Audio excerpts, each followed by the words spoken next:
Good morning, everyone. Thanks for joining. I was watching the chat. We've got people visiting from all over the world, it seems. I saw Netherlands and Germany and Canada and India and a variety of states.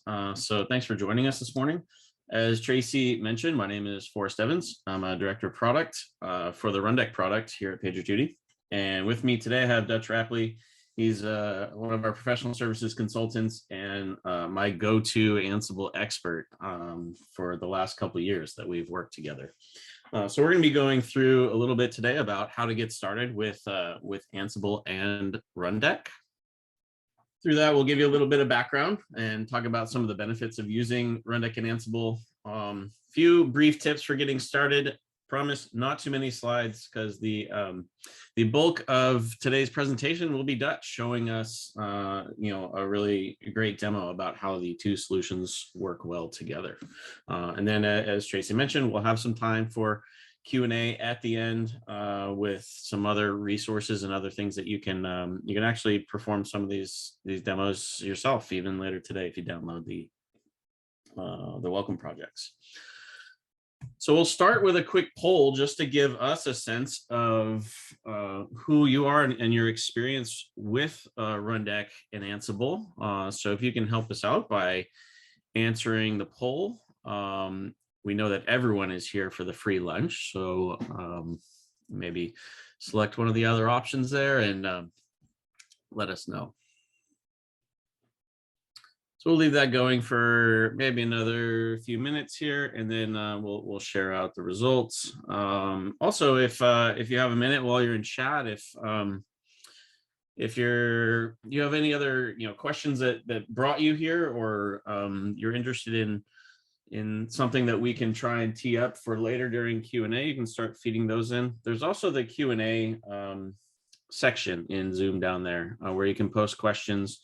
We'll be monitoring those. I'll be keeping an eye on it while Dutch is doing his presentation. Great. So it looks like we have a mix of just Rundeck users, just Ansible users. About a third of you are using both. And glad to hear that people are here to learn more about using Rundeck. So we're going to get into quite a bit of that. So here's a little bit of background. The reason we set up this lunch and learn is, really Ansible is one of our most popular pairings for Rundeck. And that might be, a little bit eyebrow raising because they're both automation tools. But, it is a very popular use case to combine it with Ansible playbooks and then safely share that Ansible automation with other groups or operators. It can add a deeper layer of automation that isn't available with each solution individually. If Rundeck is new to you, Rundeck is an automation engine that can take a variety of signals, including event-driven and scheduled tasks, and perform automation to solve just about anything you can script. I'll also call your attention to the web GUI part of the blue square there. Not only can it take those technical signals of event-driven incidents and tickets or webhooks or take scheduled tasks, but it can also safely delegate automation through a web GUI out to other operators. And Dutch has a great demonstration about how that happens. So the question stands, why two automation tools? There are two approaches that complement each other very well between these two. So Ansible's approach was well defined by CIO Magazine as a simple agentless automation that covers a broad range of use cases. In that article, they called it the DevOps darling for software automation. Rundeck also has the same agentless automation solution, but it also includes a comprehensive end user interface with role-based access to organize and execute your runbooks and share them safely with other operators without requiring access to every endpoint that's out there. But you don't have to take my word for it. Dutch is going to actually take some time and show us how those two solutions work.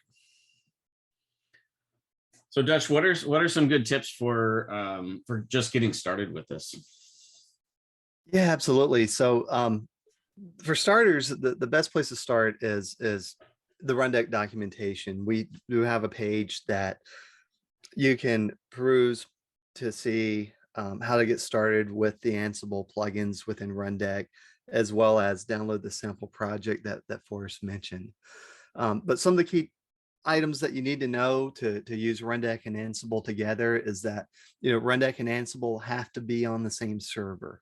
And part of that's because what Rundeck does when it runs an Ansible playbook is, Rundeck's not actually running the Ansible playbook itself. Ansible is still doing the workload, but Rundeck is essentially delegating the execution of those playbooks to Ansible, but there's some benefits to integrating Ansible with Rundeck through the plugins, as we'll explore as we start looking at the node sources and the job steps. And then, these Ansible playbooks that you want to run, there's a good chance you already have them in an external Git repository, and you'll have to put those on your Rundeck server. Rundeck runs as the Rundeck user typically on a server, and you just need to ensure that you have the right permissions so that, when Rundeck goes to delegate to the Ansible command, it can definitely read the repositories and the playbooks that you're going to run as part of your project. Great. Yeah, we'll show that that Rundeck documentation, the learning content site, a little bit later. But how about we jump straight into the demo here? I'll stop sharing and you can take over. Excellent. All right, so we're going to take a look at all the different Ansible plugins that we provide for Rundeck inside of a Rundeck instance here. And there's really three key types of plugins that we have that are going to allow you to integrate with Ansible. The first plugin I want to talk about is an Ansible node source. Within Rundeck, you can have nodes that represent the servers that you're going to connect to.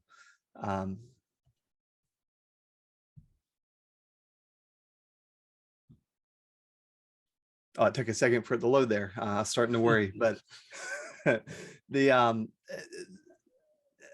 a node source plugin is a way of getting nodes into Rundeck. And for those that are familiar with Rundeck and have a history with Rundeck, you can define nodes statically as part of a file definition, or you can pull in nodes dynamically, whether it's from like EC2, Azure, Google Cloud. But we can also get nodes into Rundeck from an Ansible inventory file. And and there's some tricks to using, running playbooks against Ansible. You don't necessarily even need to bring your nodes in from Ansible to Rundeck, but you still got to have that Ansible inventory file. And we'll talk about some of the advantages of why you would do this. But you still have to have that Ansible inventory file available, because that's the single source of truth for Ansible. A playbook will never run without an Ansible inventory. So just having nodes within Rundeck isn't enough to allow you to run those Ansible playbooks. They still need to be there. Now, the cool thing about this is the Ansible inventory file that I'm using in this case is actually a dynamic Ansible inventory file. Behind the scenes, I am using the Ansible inventory plugin to dynamically pull in my nodes from AWS. I have some filters that are defined within an inventory, but it will pull in those nodes. The key things here are, you got to specify where does that inventory file exist on the Rundeck server, and also the path to the Ansible configuration file that you want to use. Now, if you don't have an Ansible CFG, specified in the directory of your repository, even though I highly do recommend that you have one configured, for each one of your Ansible repositories, Ansible does fall back. But what this does behind the scenes is essentially, Rundeck's going to run the Ansible inventory command to see what's available, and it's going to pull those nodes in. There's some other options that we have here. We can do a gather facts on those nodes if we wanted to. There's a configuration section here that allows us to handle a connection to that. And what that does is any fact that it brings back from running a gather facts on those nodes, it's going to take and add those as node attributes to the nodes in Rundeck itself. Then the next plugin I want to talk about comes into what's called the Ansible ad hoc node executor. And the reason why I want to talk about this plugin is I think it's a huge stumbling block for those that are getting started with Rundeck and Ansible. You get Ansible installed, you have Rundeck installed, your repositories on the server, and you go, hey, I'm going to run some Ansible playbooks. And since I'm running Ansible playbooks, I need to set the Ansible ad hoc node executor.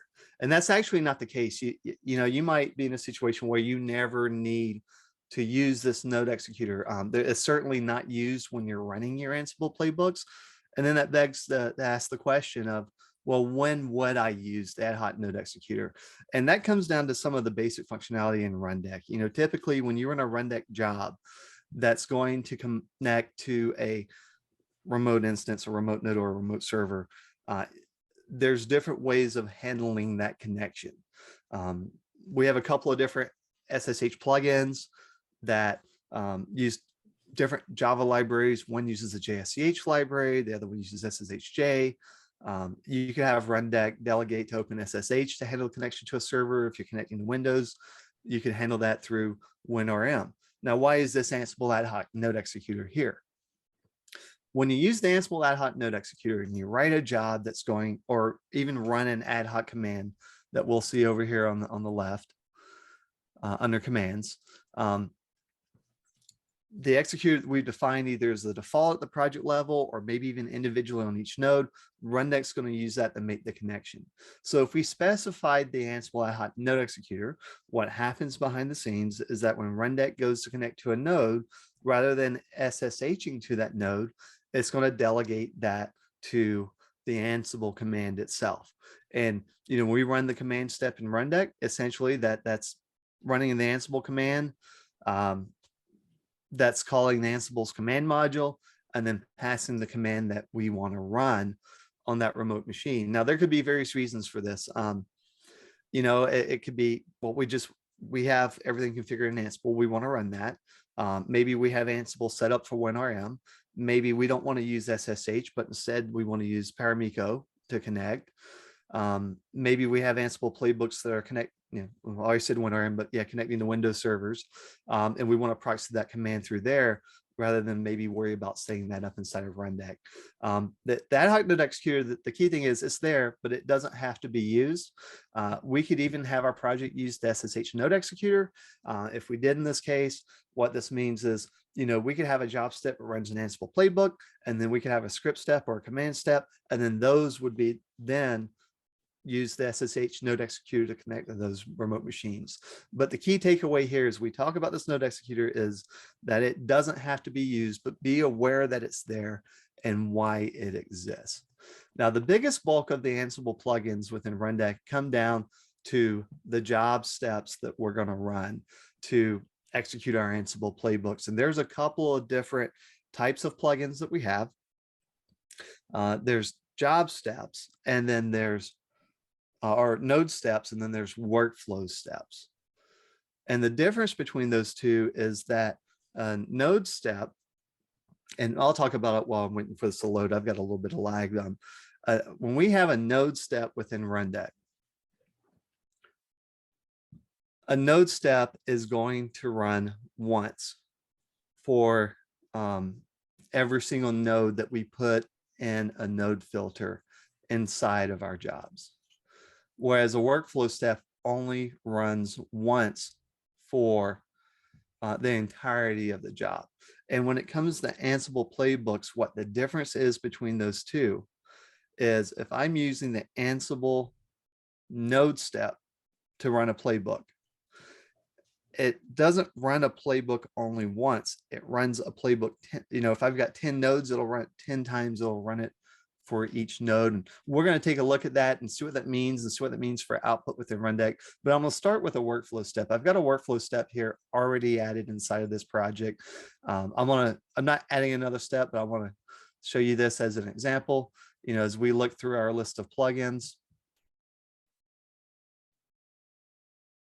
you'll notice here as the node steps, we have what's called an Ansible playbook inline workflow node step. We also have an Ansible workflow node step. This is not a workflow step, even though it has the word workflow in it. The key here is that it is a node step. One thing I'll mention about the inline playbooks is, with an inline playbook in Rundeck, this gives you the ability to even craft a playbook directly as part of a job step, so that you don't even have to have a repository on the Rundeck server. You would write a playbook file, include your the host that you want to run it against. You can include the host that you want it to run against. You would specify the task that you want to run against those hosts, and you could have a very small inline playbook here to accomplish a very specific thing without worrying about getting that playbook stored as on the file system itself. There's some other attributes in here too. I'll dive into these as we look at the other steps here. The step that we're going to talk about first is the workflow step. And the reason why I like talking about this first is, when we run an Ansible playbook command on whether our workstation or our control machine, we have an output that we're familiar with. And the workflow step's going to give us that. It's going to run the Ansible playbook. It's going to run it exactly like we would run it on our control machine. There's a couple of familiar settings here that we already saw with the node executor. We're going to specify where that repository of Ansible playbooks that I have, where is it on my server? Here I put it in var live rundeck projects and within the project folder that I'm inside of. But this could really exist anywhere on the system. It doesn't have to be in this rundeck, standard project-based directory. And then here I'm going to specify the playbook that I want to run. The playbook attribute is relative to the base directory path. And again, this is where you would specify. And then you'll notice one of the things that I'm doing here is I'm passing in some extra variables. And this variable actually is an option of inside of this Rundeck job that I've defined. We'll see that up here. And it's not there for some reason. We'll come back to that in a second. So we have some extra variables here that we can pass. This is the equivalent of doing a -e on the command line for those extra variables that you want to pass to your playbook. You can specify the type of file format that you want. I use YAML because it's familiar to everyone. And then we could potentially specify additional attributes. If we're using the Ansible Vault, we might have a Vault key file and that we need to decrypt and maybe a password that decrypts it. We could store that in Rundeck's key storage. But one of the things that I want to talk about here is extra Ansible arguments. A lot of people go, well, what is this? What does this mean? These would be any arguments that you wanted to pass on the command line. Now you've noticed I haven't specified an inventory file here. And that's because my Ansible configuration file has a default inventory already defined that I'm going to use. But let's say if I had different inventories for development and production, I could just do, I could add something like this, and that would point to my production inventory. If I was doing, dev, etc., I could put this here. If I wanted verbose mode in my Rundeck console output, I could add this here. Like I said, anything that you see that I'm going to add here, I would add in the command line, I can do it here. Now, there's one flag, especially, this is very easy to overlook because you see at the bottom of the screen, it's the disable limit. The disable limit only applies on the workflow step. It doesn't apply on the node step. Now, by default, Rundeck's going to impose a limit. I could have any number of servers specified in my node filter here. And right now I just have one. I can add a second one. Now I've got two nodes that this will run against.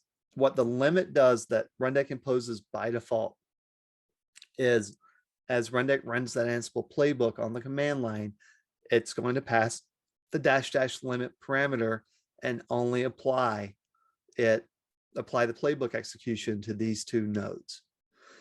That being said, my playbook definition might be more inclusive.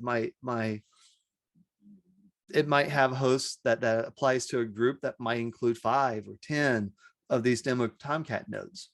But what I can do here is I can specify these are the servers that I want. Now, the dispatch the nodes here for the purpose of Ansible playbooks is a little bit misleading.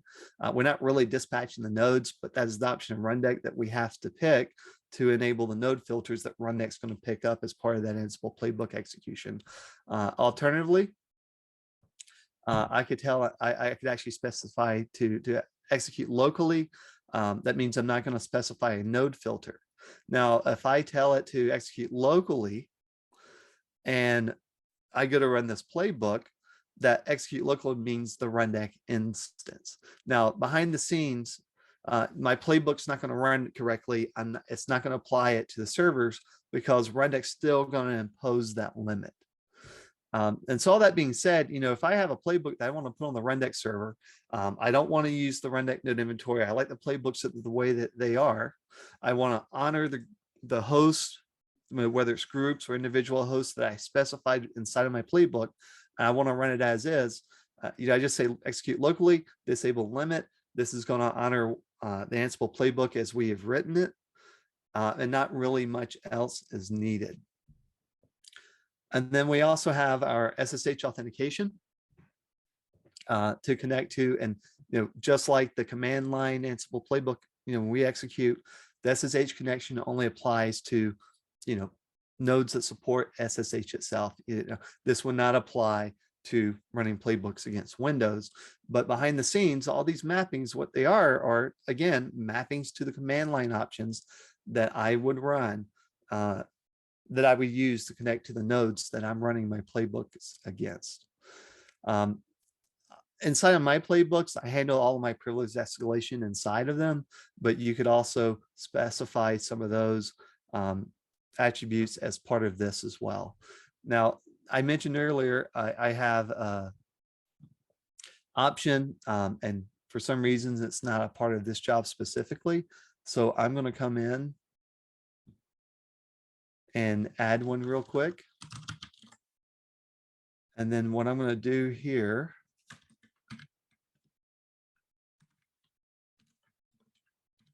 is specify 2 different options that potentially I could run this playbook against. I'm going to make it required. And then we're going to save this, and then we're going to save this job as is. Now, remember, I disabled the limits within the playbook. So this is going to run the playbook as I would expect it to, as if I were to run it from the command line on my control machine. You'll see here it's running locally on the Rundeck node. And then from here, it's going to execute my playbook. And then we're going to see this run on all of the hosts that I have defined for it. That's while that's running, there was a question for the workflow configuration. Is the Ansible base path the path to the Ansible executable, or is it just setting a path that everything else is relative to? It's the path. So it's technically neither. It's the path to where your Ansible repository is. So what that means in terms of a control machine is if I want to run the Ansible playbook command, I have to be in a directory relative to the playbook YAML file that I want to run.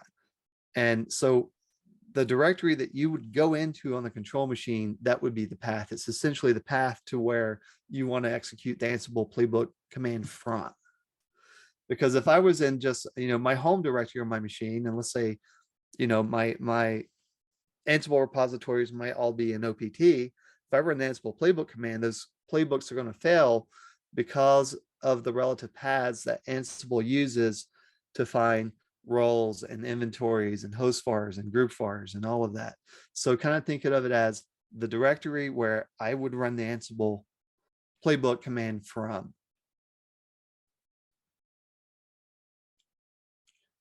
A better way to think of that is, let's say it's the pathway I would want to run the Ansible playbook from.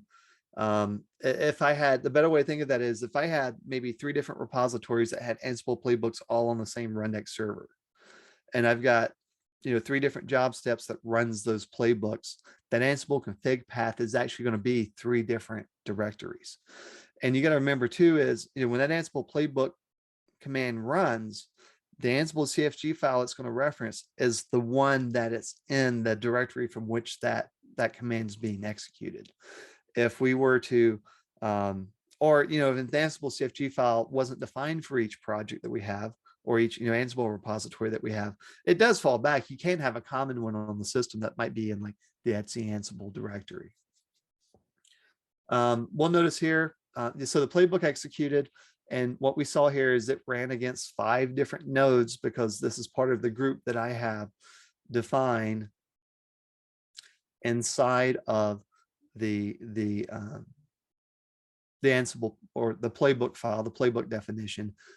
These all 5 nodes are part of a group, and it ran against those 5 nodes. And this console output that we see here is pretty much exactly, well, it's exactly what we would see from a control machine. Now, these nodes, I will tell you, they could, if you caught it real quick and we're paying attention where we're looking at the node sources, I also have an EC2 node source. The cool thing about Rundeck and node sources is if I have nodes that come from 2 different places and they have the same name, Rundeck merges those attributes together. And I mentioned that because we're going to talk about attributes here for a second. These are my 5 demo Tomcat servers that we're going to be exploring as we explore running Ansible playbooks against them. They do come from the Ansible inventory file, but I'm also bringing in the tags that are coming in from EC2 instances, and those tags that are defined on my EC2 instances are also available as Rundeck attributes. And the cool thing about this is that I can use these to write node filters to run these jobs against. So I can even click on the little magnifying glass there, and that's going to show me this node filter up here. And for those of you that are new to Rundeck, you could even take this and decide to run a command or just create a job directly from that node filter. But we are going to come back over here to our job that we just ran, which runs the workflow step. And let's go ahead and edit it.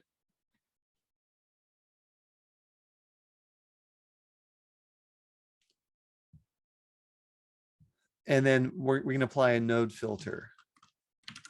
Now, if I apply this node filter and I come over here to this job step and I say, hey, disable limit, that node filter doesn't mean anything.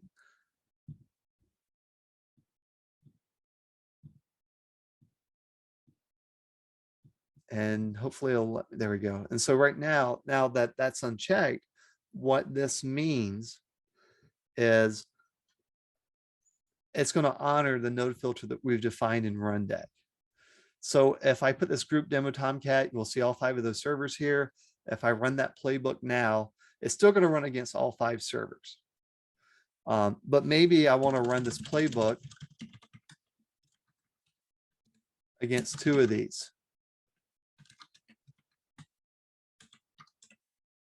And now I have limited the servers that I run this against. Oh, now I'm going to make a change here to my workflow, and then I can save my job.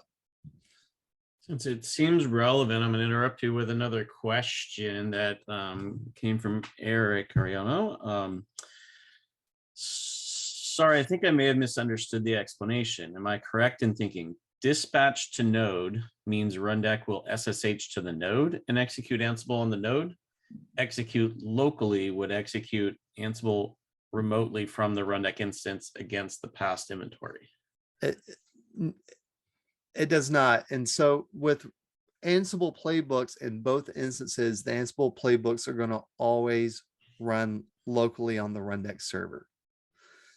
And this is where the dispatch to the nodes nomenclature is a little bit confusing in this context, because we're not really dispatching anything to the nodes other than what Ansible is going to do against those nodes. Dispatch to the nodes in this case is essentially defining a node filter that we want to use as we run our playbooks inside of Rundeck. So said another way, the dispatch to node is just overriding the what would have been the population of nodes in the playbook. Exactly. Yeah, it's a way of in Ansible terms, it's a way of allowing Rundeck to essentially establish a dash dash limit. So maybe we have a playbook that runs on a broader set of nodes, but maybe we want only run it on a specific subset of that, whether they might be dev instances or production instances. Does that help clarify? I think so. You can put in chat, Eric, if that helped clarify, or you can submit another question. So now that we, Rundeck's going to impose the limit, and then we have a node filter set, we're going to run this execution again.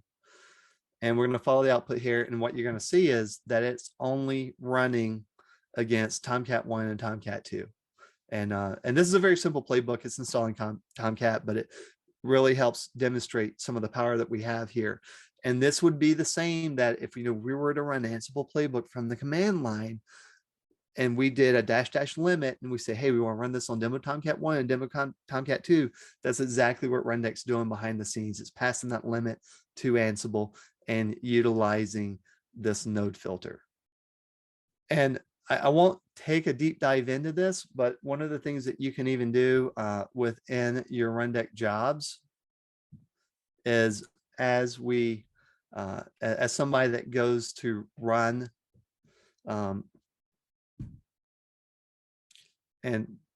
they go to run a playbook, they still even potentially can before they run the job itself, they can interact with the UI and select and deselect nodes they want to run this against. Now, here's one question that everybody probably has. What if I include a node in my node filter that's not a member of maybe the group Ansible group that I've specified inside of my Ansible playbook? And ultimately what happens is, remember, the Ansible inventory is always a single source of truth. So let's say this playbook runs against my Tomcat servers, and maybe somebody puts in a database host in here. Ansible's not going to install Tomcat on that database host because that server is not going to be a member of the group that we specified in the Ansible inventory file.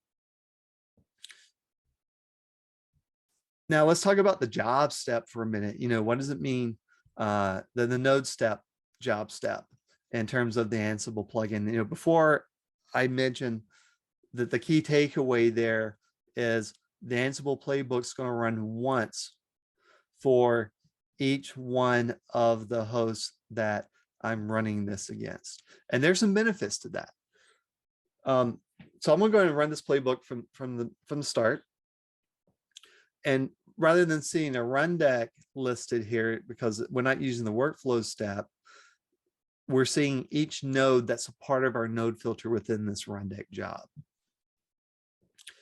And we can follow along, and we can see this playbook run individually. Now, what's the advantage of doing this? And we'll go ahead and let this run. We're going to jump into and edit the job. But like I said, right now, what this means is we're not running one Ansible playbook command against the host that we want to run against. We're running, in this case, 5 Ansible playbook commands, once for each node. The job step that I used in this job is the node step for the Ansible workflow node step. You'll notice immediately there's no disable limit here. If you use this job step, it's going to automatically impose that limit. And that's going to take into account that we're going to use a node filter to define the nodes for which we want this playbook to run.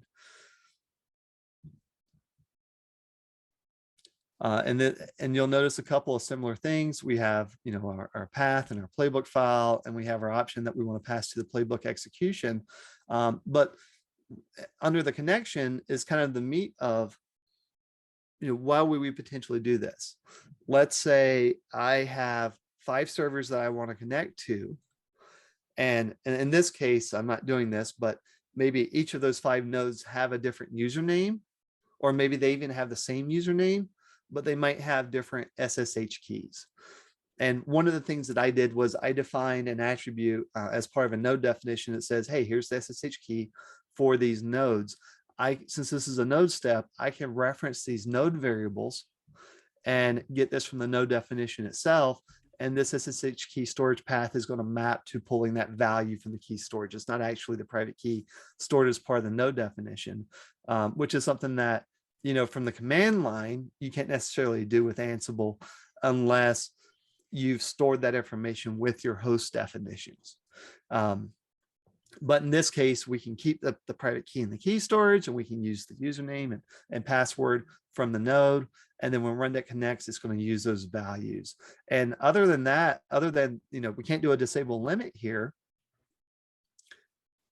There's not any difference between this and the workflow step. A couple of the other job step plugins that we have within Rundeck, we have one to specify the module that we want to use. So I have a setup job here, and this is a workflow node step. The Ansible module plugin is only available as a workflow node step.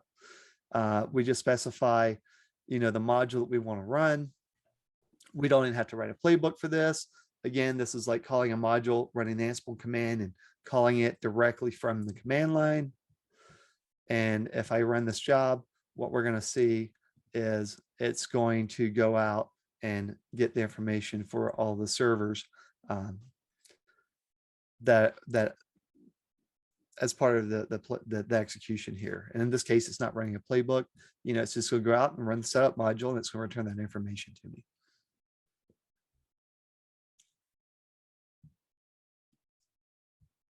And we can see all of that as part of the console output. Now, console output here is really cool because, if somebody runs an Ansible playbook from a control machine, you don't really know who did what, where, when, and how.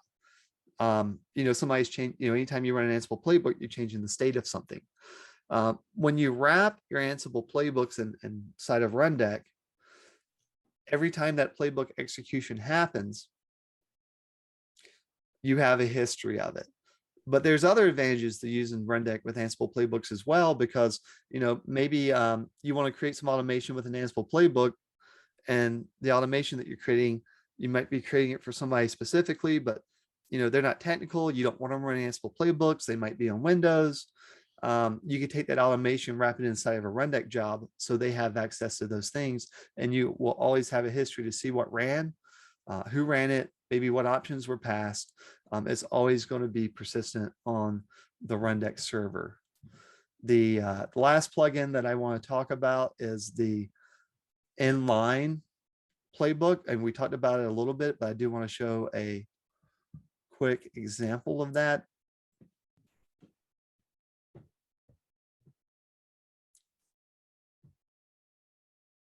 And what we're going to see here is just a quick playbook that I had written, again, Inline inside of a Rundeck job step that in this case updates Route 53 records in my AWS environment. So if we come over here to workflow. Oh, not this one. That one's using the AWS CLI. The other benefit is to wrapping in Ansible playbooks inside of Rundeck as well, is maybe we have some other automation that we want to tie into Rundeck, like PagerDuty, for example. Maybe we have an alert that we want to run, and we have some auto remediation Ansible, or we have some Ansible playbooks that might remediate an issue, but maybe we want to tie some automation into that. Well, by having your Rundeck jobs wrap those playbooks, you could create a webhook in Rundeck that you can expose to PagerDuty. It says, hey, when this incident happens, automatically go and run this Rundeck job to resolve the issue, which in turn is going to run that Ansible playbook.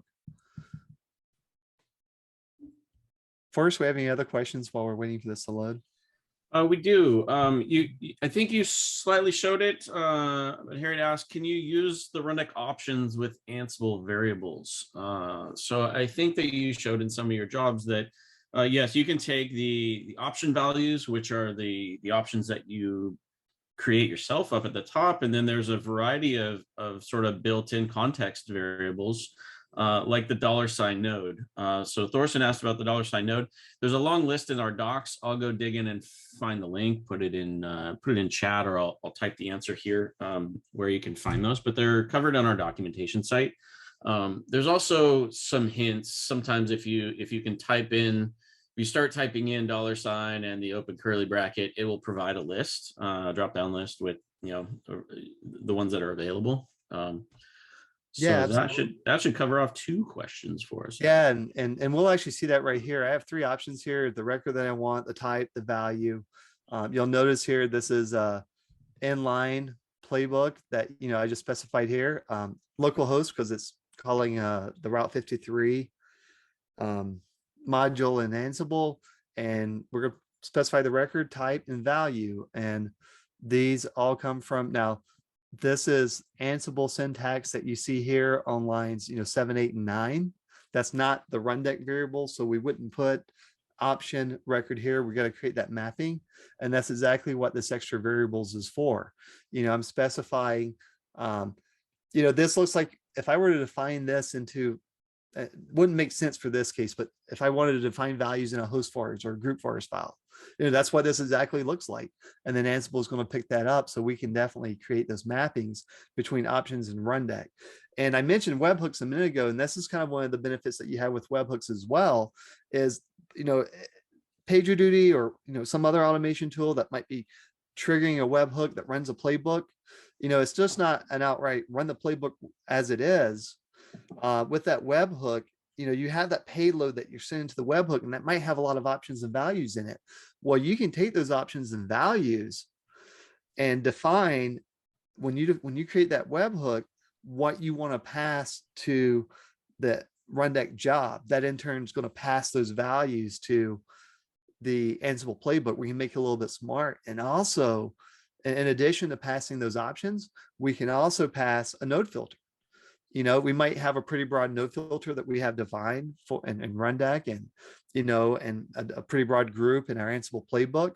Well, if we have some automation that calls a webhook in Rundeck, we can even specify a more granular node filter. Maybe we just want to run it against one node, and then all that gets passed to that job execution, and again, in turn, it runs against the Ansible playbook.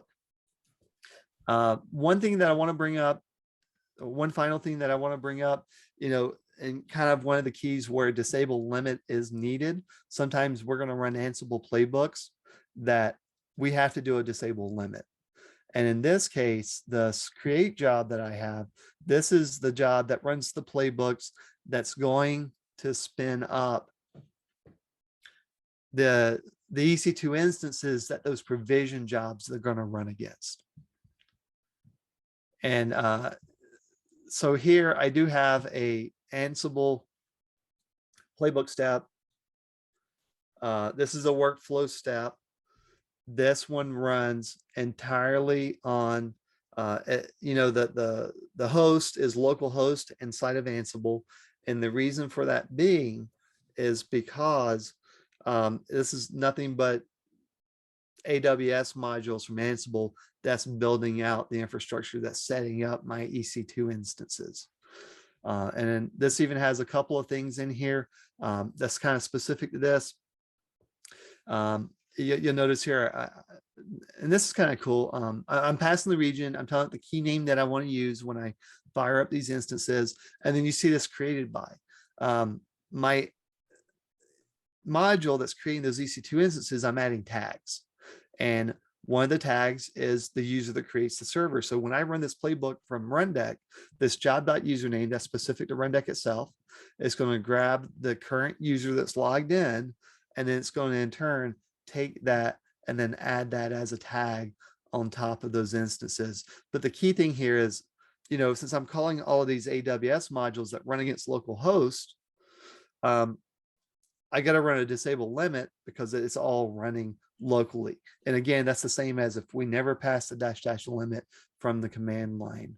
And to show you that created by in action, if I go in here and I inspect, any one of these time, and I'm logged in as an admin, I'm cheating here, but this is a tag on that EC2 instance, and we can see this here. If I logged in as Dutch Rapley, then when we went inside of here and looked at these node instances, and again, this is coming from those EC2 tags, this would say Dutch Rapley, but in this case, it's admin. The question that just came in was, is an Ansible control machine always required to run Ansible playbooks from Rundeck? And the answer is it's not required. And in fact, it doesn't going to work. It's not going to work because the Rundeck server itself is your Ansible control machine. All those Ansible playbooks have to be on the Rundeck server. You could, now there is one other option to running Ansible playbooks. Maybe you do have a control machine and you don't want to put Ansible or the Ansible playbooks on the Rundeck server. There is a way to, run Ansible playbooks off of another machine. And that comes down to essentially creating a new job. You would have a node filter that defines the server that you would want to run that on. And I don't have a control machine available to do this. To kind of show it, but to give you an idea, you could do the command step or you could do the script step. And then from here, it would just be Ansible playbook. And then all the options that you would pass, just like you ran it from the command line. But the thing that you have to keep in mind is if you did this, everything that's needed to handle those connections would have to be on that control machine. You'd have to put private keys potentially on that machine or credentials inside of an encrypted, file that the host could use to handle the connection. From this way, like I said, you're not getting the benefit of Rundeck's key storage. You're not getting the benefit of easily passing options to your playbook executions. And you're giving up a lot in terms of security, but it's possible. It's just, you don't get the Rundeck job steps in this case to handle this. And you also don't get necessarily that integration within the node filters. You kind of have to specify that individually on this command anytime you ran it. But you could, if you had another server in your environment that is kind of your Ansible control machine, maybe even for starters, you're already doing it. You could use your Rundeck jobs to do something like this as you work on bringing those things into Rundeck itself. But yeah, just to recap, if you're going to run these Ansible playbooks in Rundeck and you want to use the Ansible plugins within Rundeck and Ansible, Rundeck is essentially on top of your Ansible control machine. They both have to be installed on the same machine together. Great. We've got a couple other questions. I don't know if they still show on your list since I marked them as we were going to answer them live. I'm going to go back to the start. These came in a little bit earlier. I just didn't find a good time to work them into what you were showing. If our inventory is dynamically built in AWX, how can we get that into Rundeck? I think this is related to Ansible Tower. Yeah, so AWX is the open source version of Ansible Tower. Okay. I'd stop sharing for a second here. I'll go ahead and bring this back up again. Rundeck itself doesn't have necessarily the capability to build to talk to AWX by default. Now that's the simplest way to answer that, but everything in Rundeck is a plugin.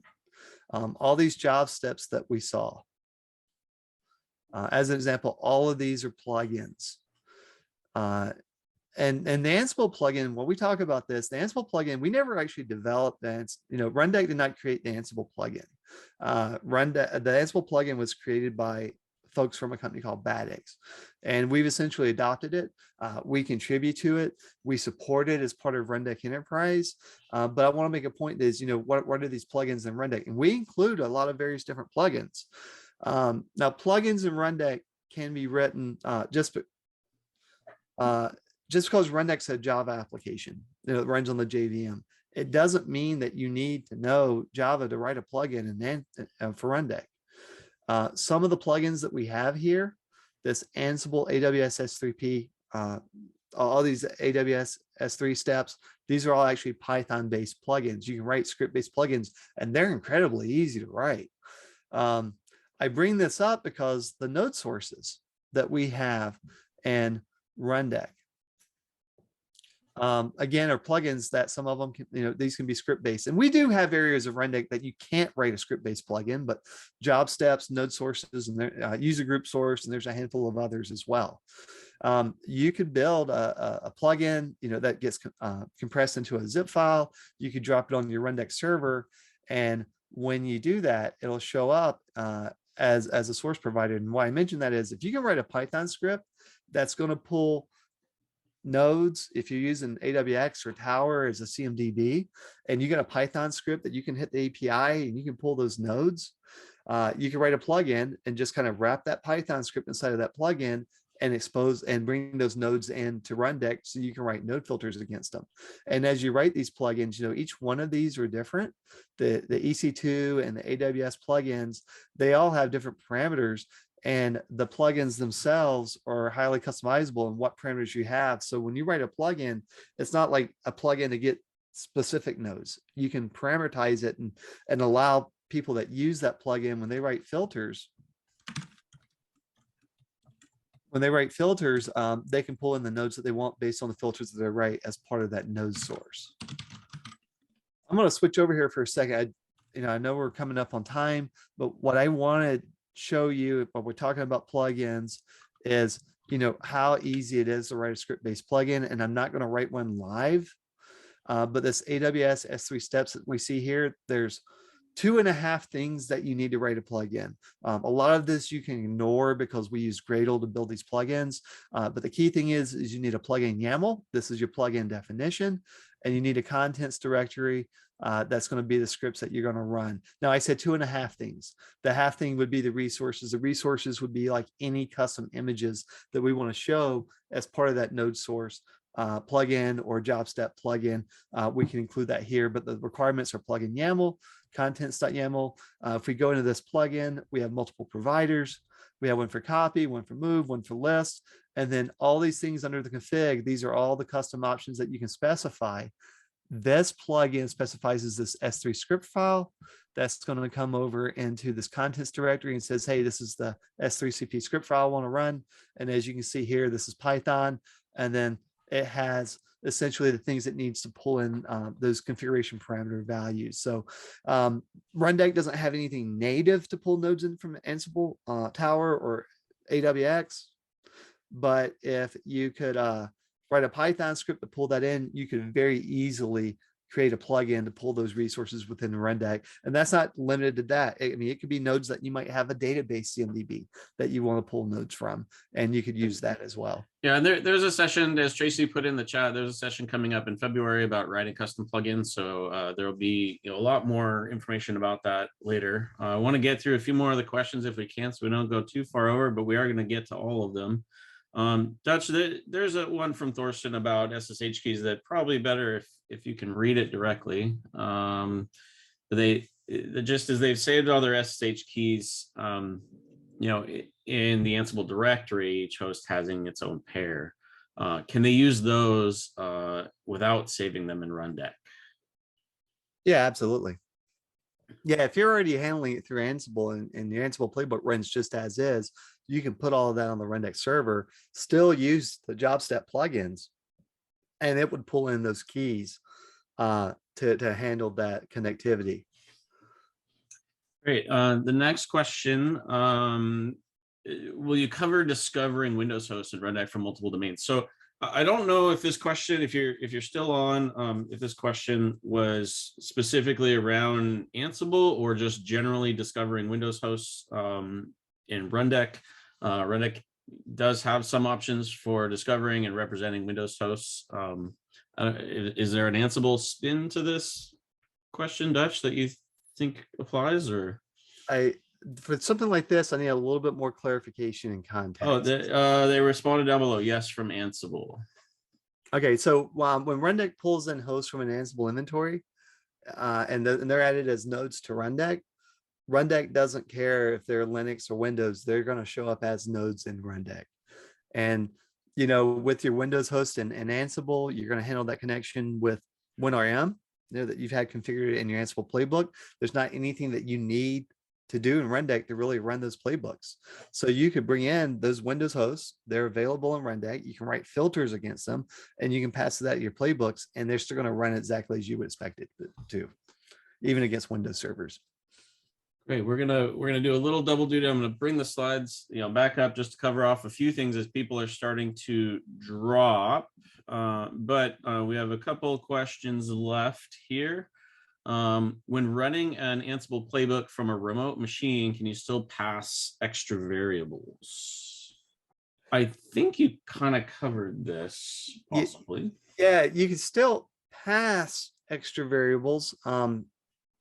And essentially, when you run that command step and you run that Ansible playbook command, you remember extra variables from the command line is -E in Ansible.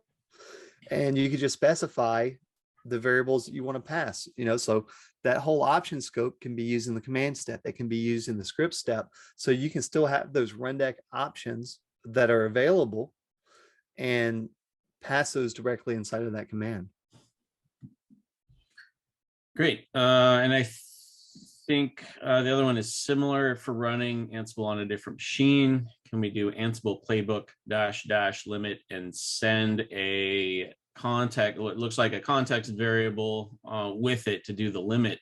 I believe there's a context variable for that. I think we would have to probably test it or try to see if it would work. But right. The recommended, approach is to run, Rundeck and Ansible together to take advantage of all of the plugin details. And all the plugins, I've kind of listed a few here. If you want to kind of get into a little bit more of learning this, on our doc site, we have a Rundeck and Ansible how-to that walks through getting everything set up and doing some basic jobs.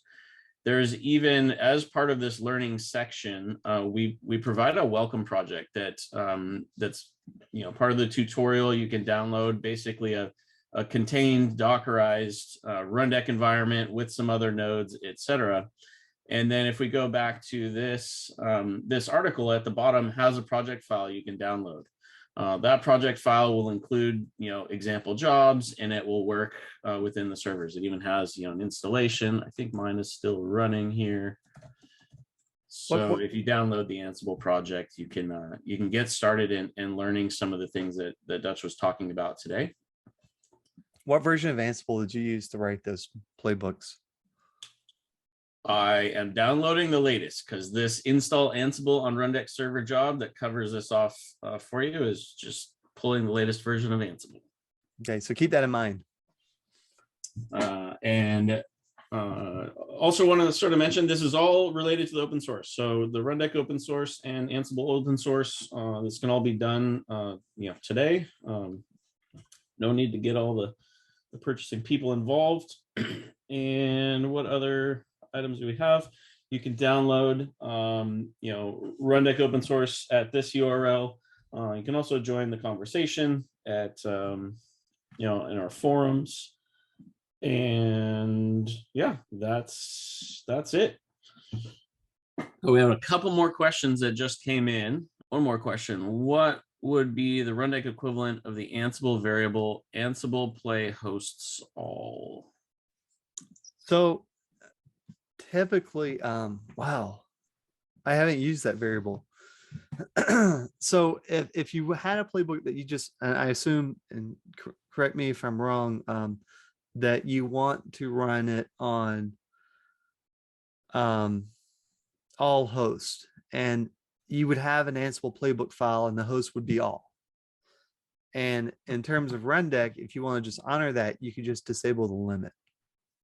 If you want to run it against all hosts that are in Rundeck, maybe the playbook is more all encompassing and you want to run it on all the hosts that you have inside of your Rundeck project, you could just do a ** and then your limit would be based on that as well. But you got to remember that -- limit, or not the -- limit, but Ansible playbooks, you define a host and it's going to apply to a list of servers, or it's going to apply to groups, or it's going to apply to all. And that ultimately is going to define what that playbook can be run against and prevent us from potentially running a playbook against servers that, we have said that it can't run against. But when you write that playbook YAML file, You can specify all host, and from Rundeck, you can say all host in Rundeck, and it's going to honor what Rundeck's going to pass to it, or we can disable limit and then just run that playbook at face value.